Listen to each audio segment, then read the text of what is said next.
what this process is we'll graze this prairie, but we only graze it for 90 days. Instead of grazing it for 180 days, we just graze it for 90 days, but we got twice as many cattle on it.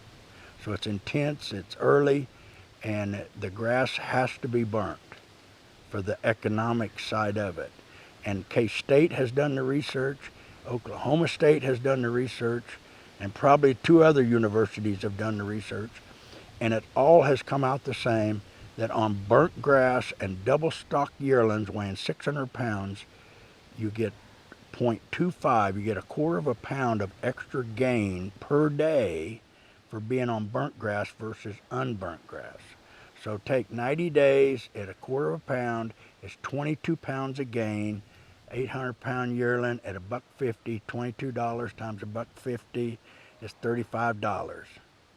Now, if I'm grazing yearlings out here and somebody wants me to, and they got grass, I want it burnt, because I can guarantee you an extra $35 for every steer. If you're running 1,000 steers, it's an extra $35,000 in your pocket, and you do nothing but burn. That's all you got to do is burn, and that's why we burn annually every year and double stock every year, and those 3 dates. Now, the prairie probably did not evolve under those conditions, and probably for hundreds of thousands of years it probably didn't happen that way. But for the last 40 years, because of the economics, that's the way we do it. We burn on that day, we turn out on that day, and we pull them on that day. Probably not the best for the prairie long term to do something the same way over and over and over. The prairie is so diverse that it needs to be mixed up and things need to happen. And so because of that, I think you're seeing a shift out there on the tallgrass prairie. You're seeing the plant community is shifting just a little bit.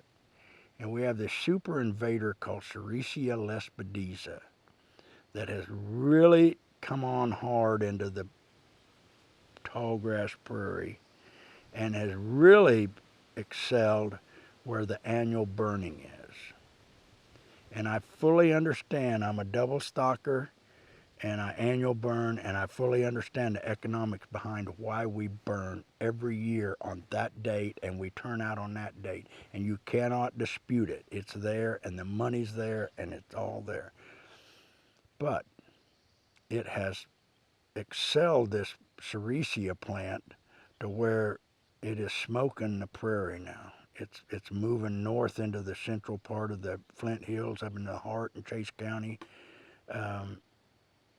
I ride a lot of pastures. I help people ship, and people say they don't have Sericea, and I've never been on a ranch yet that I can't see some. And I've been on a lot of ranches that have a lot of it, and this ranch here has a lot of it. So, how do we move away from a system that an industry is built completely around? And it works really, really great for the human side of it, and for the timing, and for the feed yards, and the cattle to be harvested in the end in December. The timing, I mean, there's this whole industry set up behind it. And the Flint Hills in here, I would venture to say we burnt 2.5 million acres last year, and we're doing that to bring yearlings in, and you're running them on 2.5 acres. Probably close to 1 million yearlings come to this country. And they all come in here in 1 week, in maybe 2 weeks, and they all leave in 2 weeks. So you can see a whole trucking industry is built around it. The starter business of getting these cattle ready to come to grass is built around it. The feed yards are empty. They're ready for these cattle when they come off of this grass, and they have phenomenal the feed efficiency in these feed yards when they go to corn with them coming off of this blue stem is just phenomenal. And so this whole industry is built around this. But is it the right thing for the prairie? Maybe not. And that's the challenge. And that's the pushback that I'm getting now. So I'm trying to find some different solutions.